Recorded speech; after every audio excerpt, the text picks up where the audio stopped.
En este momento exacto, se están descargando sistemas de defensa aérea rusos S-400 avanzados en la instalación portuaria de Bandar Abbas en Irán, entregados directamente desde China en una transferencia encubierta que eludió todos los sistemas internacionales de monitoreo de armas. El Ministerio de Defensa de Israel emitió una breve declaración. Estamos monitoreando los acontecimientos. El líder supremo de Irán publicó en las redes sociales la supremacía del espacio aéreo de la entidad sionista termina hoy. Dos declaraciones. Una de una nación que ha llevado a cabo más de una década de exitosos ataques aéreos en el interior del territorio iraní. Una del régimen que acaba de recibir las armas antiaéreas más sofisticadas del mundo de Pekín. Uno de ellos está subestimando catastróficamente lo que sucederá a continuación.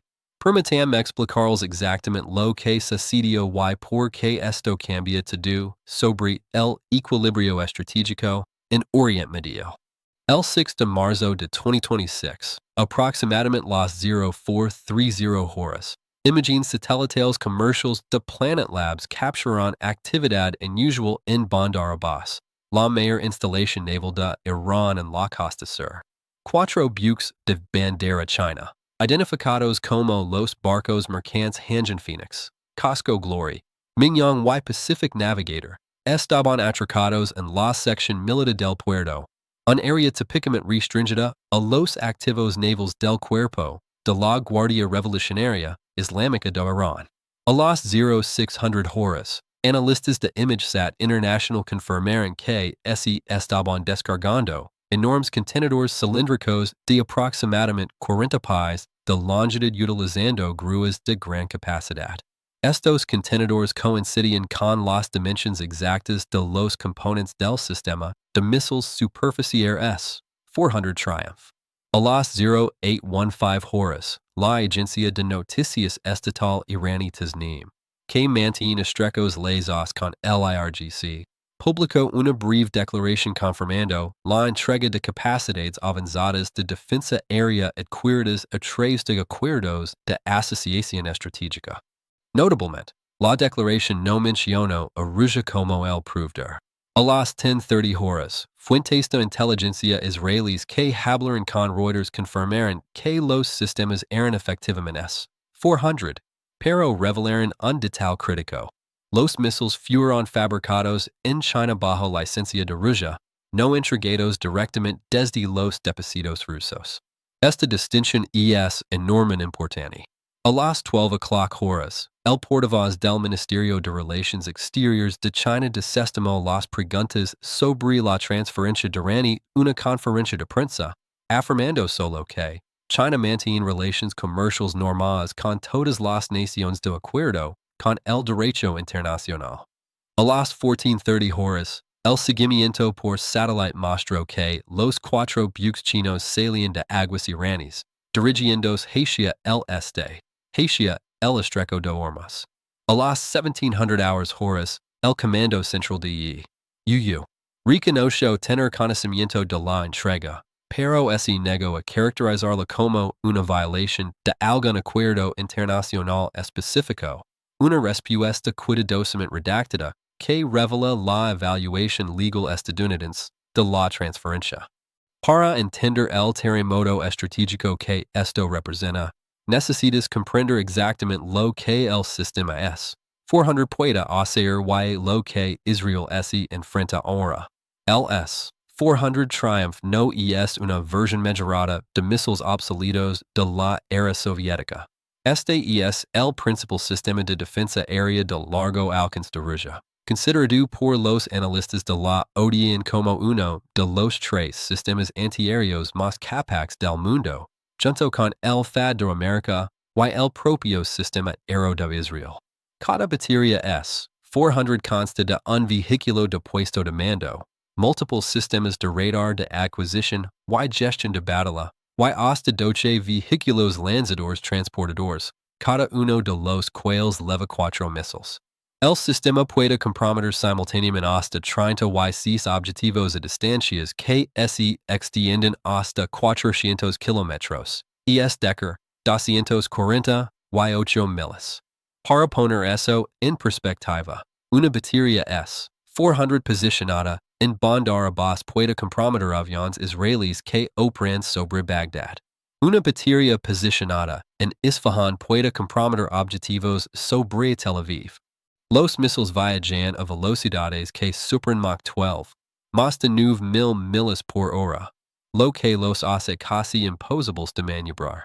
El sistema emplea 4 tipos diferentes de misiles optimizados para diferentes envolventes de compromiso. El misil 40N6 y proporciona capacidad de alcance máximo contra aviones, misiles de crucero y misiles balísticos de medio alcance hasta 400 kilómetros. El misil 48N6S enfrenta a objetivos a medio alcance con maniobrabilidad mejorada contra aviones evasivos. El misil 9M96E2 proporciona defensa puntual contra municiones guiadas de precisión y amenazas de vuelo bajo. El misil 9M96E maneja compromisos de corto alcance con interceptación cinética de impacto. Según el Dr. Michael Alleman, director del Programa de No Proliferación y Política Nuclear en el Instituto Internacional de Estudios Estratégicos, el radar de gestión de batalla del S-400 puede detectar aviones sigilosos a distancias que superan los 150 kilómetros. Esto significa que Irán ahora puede ver los casos furtivos F-35 de los que Israel ha apoyado para realizar ataques penetrantes contra las instalaciones nucleares iraníes. La capacidad del sistema para interceptar misiles balísticos altera fundamentalmente la vulnerabilidad de Irán a las armas de standoff israelíes. Anteriormente, Israel podía lanzar misiles aérea desde el espacio aéreo libanés, permaneciendo fuera del alcance de la defensa aérea iraní. Esas tácticas se vuelven suicidas contra las zonas de cobertura del S-400. Las evaluaciones de inteligencia de Jane's Defense Weekly indican que China entregó entre 4 y 6 batallones completos de S-400, proporcionando a Irán una capacidad de cobertura que se extiende por todo el país, y proyectando paraguas defensivos sobre Irak, el este de Siria, y partes del Golfo Pérsico. Esto no es defensa puntual de instalaciones específicas. Esta es una capacidad de negación de área que restringe fundamentalmente la libertad operativa israelí. Aquí está el cálculo que cada estratega en el cuartel general de las Fuerzas de Defensa de Israel en Tel Aviv está realizando en este momento. Durante más de una década, Israel ha mantenido lo que los analistas de defensa llaman dominio de escalada sobre Irán. Cuando Irán avanzó en su programa nuclear, Israel atacó Natanz. Cuando Irán envió armas avanzadas a Hezbollah, los aviones israelíes golpearon convoys dentro de Siria. Cuando las fuerzas iraníes se desplegaron demasiado cerca de los altos del Golan, misiles israelíes eliminaron puestos de mando. Este patrón funcionó porque Israel poseía una ventaja asimétrica en 3 dominios críticos: inteligencia, poder aéreo y capacidad de ataque de precisión. Los servicios de inteligencia israelíes infiltraron los programas nucleares iraníes de tal manera que robaron todo el archivo nuclear de un almacén en Teherán. El poder aéreo israelí operó con casi impunidad en toda la región porque las defensas aéreas iraníes no podían comprometer de manera confiable a los F-35 o incluso a los F-16 más antiguos que empleaban armas de standoff y guerra electrónica. La capacidad de ataque de precisión israelí significaba que incluso los objetivos fuertemente defendidos podían ser destruidos sin arriesgar a los pilotos. Cada una de esas ventajas acaba de recibir un golpe catastrófico. Los sistemas S-400 alteran fundamentalmente la ecuación del poder aéreo.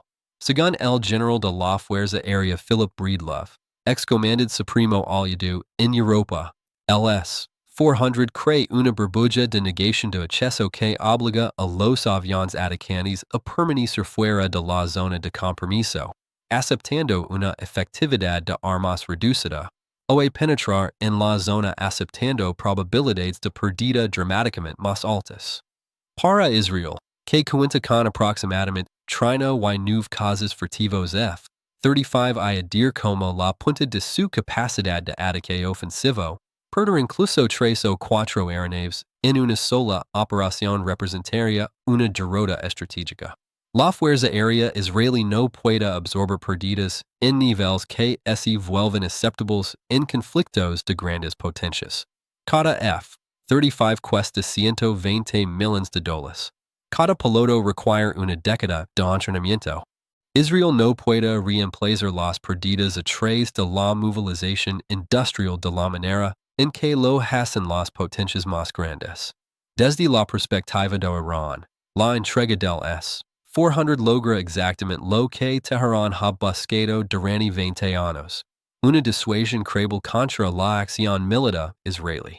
La red de defensa aérea anterior de Irán consiste principalmente en sistemas producidos nacionalmente basados en tecnología obsoleta, complementados por sistemas S-300 PMU-2 rusos entregados en 2016. Esos S-300 proporcionarán defensa puntual de instalaciones críticas, pero carecen del alcance y la capacidad para establecer negación de área. Los pilotos israelíes planificaban misiones en torno a la cobertura de los S-300, manteniéndose fuera de las zonas de compromiso o utilizando guerra electrónica para degradar la efectividad del radar. Contra los S-400, esas tácticas se vuelven exponencialmente más difíciles. Las múltiples frecuencias de radar del sistema hacen que el bloqueo sea mucho más complicado. Su alcance extendido elimina posiciones de seguridad a distancia.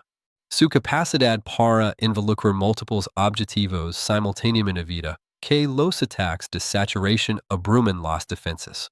El Dr. Uzi Rubin, ex-director de la Organización de Defensa de Misiles de Israel, explicó en un análisis de 2024 que el S-400 no tiene que derribar todos los aviones atacantes para lograr un efecto estratégico.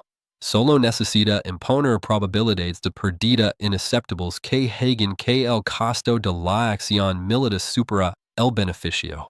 El juego más profundo aquí involucra el cálculo estratégico de China y lo que Pekín gana al armar a Irán con armas que amenazan directamente la seguridad israelí. Esta entrega no ocurrió porque los funcionarios chinos se sintieron caritativos hacia Teherán. Esta es una posición estratégica para una confrontación multipolar con los Estados Unidos y sus aliados. Según el Dr. Rush Doshi, director de la Iniciativa de Estrategia de China en el Instituto Brookings, afirma que China ha perseguido sistemáticamente lo que él llama estrategias de desgaste diseñadas para reducir las ventajas militares estadounidenses en Asia al crear múltiples desafíos simultáneos que dividen la atención y los recursos de Armando a Irán con S-400, se logran varios objetivos chinos simultáneamente. Primero, complica la planificación militar estadounidense en dos teatros. Si Israel solicita apoyo estadounidense para ataques contra instalaciones nucleares iraníes, las fuerzas estadounidenses deben ahora tener en cuenta sofisticadas defensas aéreas de diseño ruso que podrían amenazar a los aviones estadounidenses junto a los israelíes. La Fuerza Aérea de UU necesitaría dedicar bombarderos furtivos B-2, Raptors F-22 y extensos activos de guerra electrónica y supresión de defensas aéreas enemigas a cualquier operación importante contra Irán. Esos activos no pueden apoyar simultáneamente operations en el Pacífico si instala un conflicto con China por Taiwán. En segundo lugar, refuerza la posición de China en los mercados energéticos de Oriente Medio. Irán controla las segundas reservas de gas natural y las cuartas reservas de petróleo más grandes del mundo.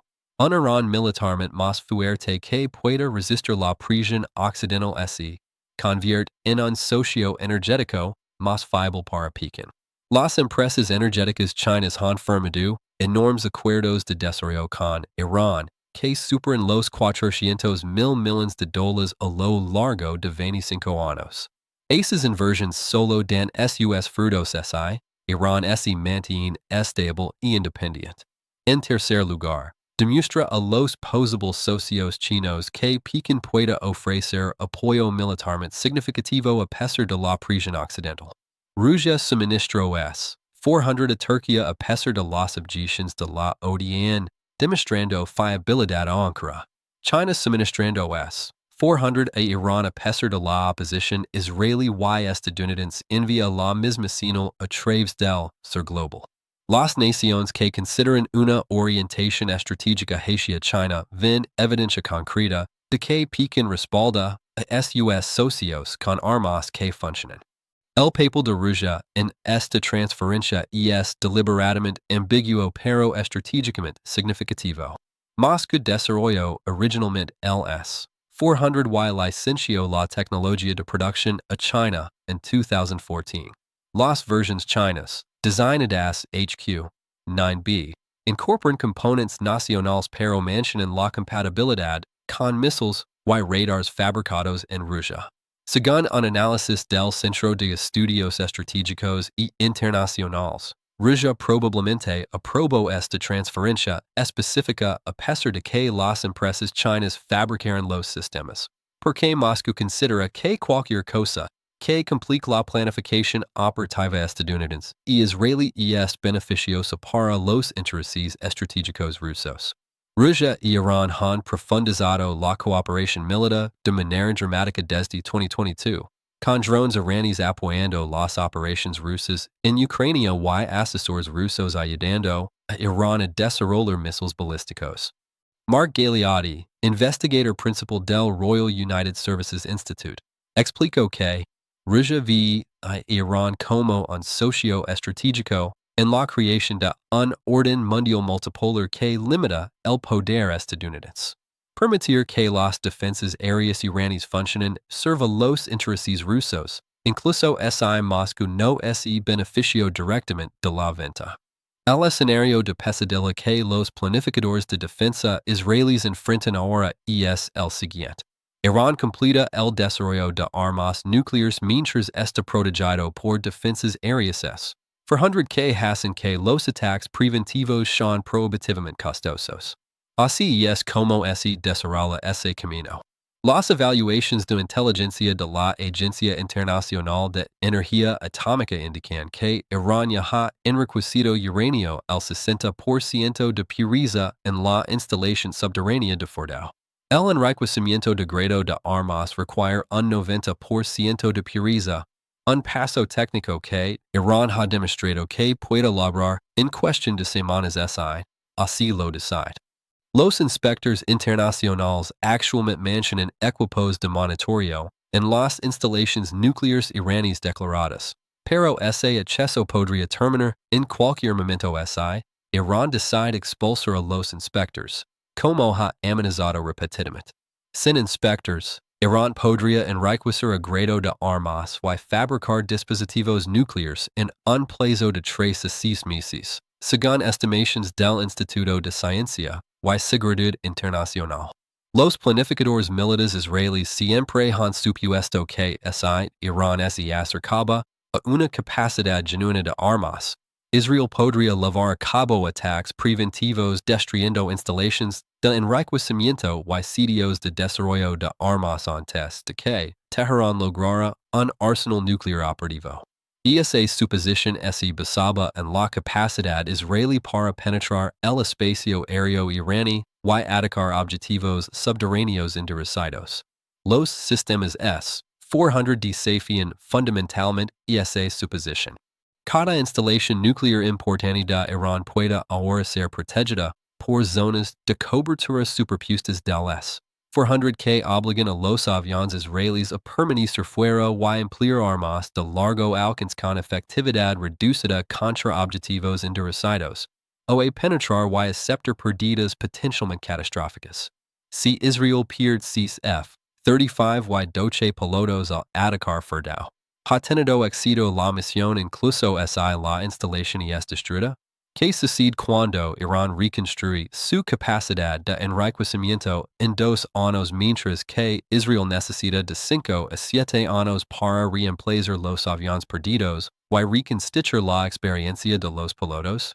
La lógica estratégica que hacia viables los ataques preventivos. Intercambiar aviones por la eliminación permanente de amenazas existenciales.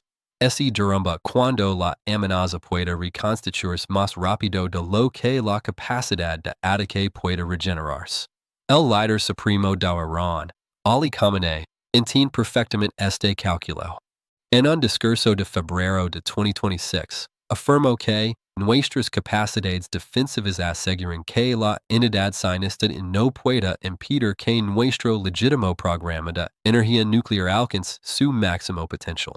SAES, un lenguaje diplomático para el desarrollo de armas nucleares protegido por defensas aéreas que hacen imposible la prevención militar. El primer ministro israelí Benjamin Netanyahu respondió que Israel nunca permitirá que Irán obtenga armas nucleares. Y posimos capacidades que nuestros enemigos no pueden imaginar. SAES igualmente un lenguaje diplomático para opciones que podrían incluir sabotajes de operaciones especiales, cyberattacks y acciones encubiertas en lugar de ataques aéreos convencionales. Pero esos enfoques asimétricos ya se han intentado repetidamente.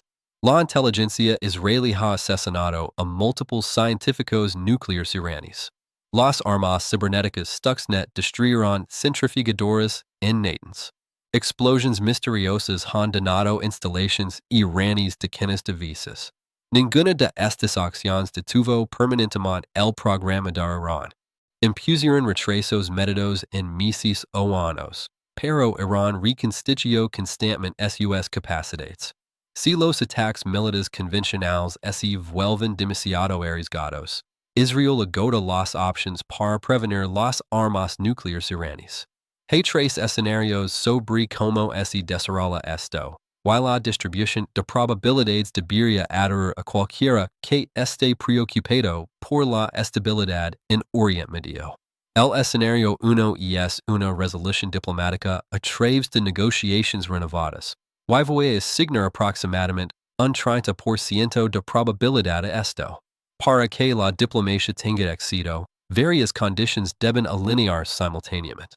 Estados Unidos debe ofrecer a Irán un alivio de sanciones lo suficientemente significativo como para justificar que Teherán acepte límites permanentes en el enriquecimiento nuclear. Esos límites tendrían que incluir un monitoreo estricto de la OIE que impida el desarrollo de armas.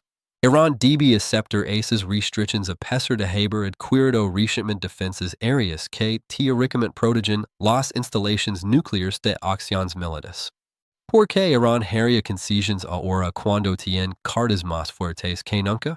La lógica solo funciona si el liderazgo iraní prioriza el desarrollo económico sobre la capacidad de armas nucleares. Hay evidencia de que segmentos de la sociedad iraní, incluso partes del gobierno, quieren exactamente ese resultado. La economía de Irán ha sufrido de manera catastrófica bajo las sanciones. La inflación supera el 40%. El desempleo juvenil se acerca al 40%. La fuga de cerebros está llevando a que iraníes educados emigren en grandes números. La reapertura de las exportaciones de petróleo iraní y la reconexión con la banca internacional podrían proporcionar un alivio económico que establece el régimen y mejora los niveles de vida. El presidente Masoud Pezeshkian, elegido en 2024, representa la facción reformista que históricamente ha favorecido el compromiso nuclear. Pero Pezeshkian no controla la política nuclear. El líder supremo Khamenei lo hace, y Khamenei ha rechazado todos los acuerdos integrales anteriores.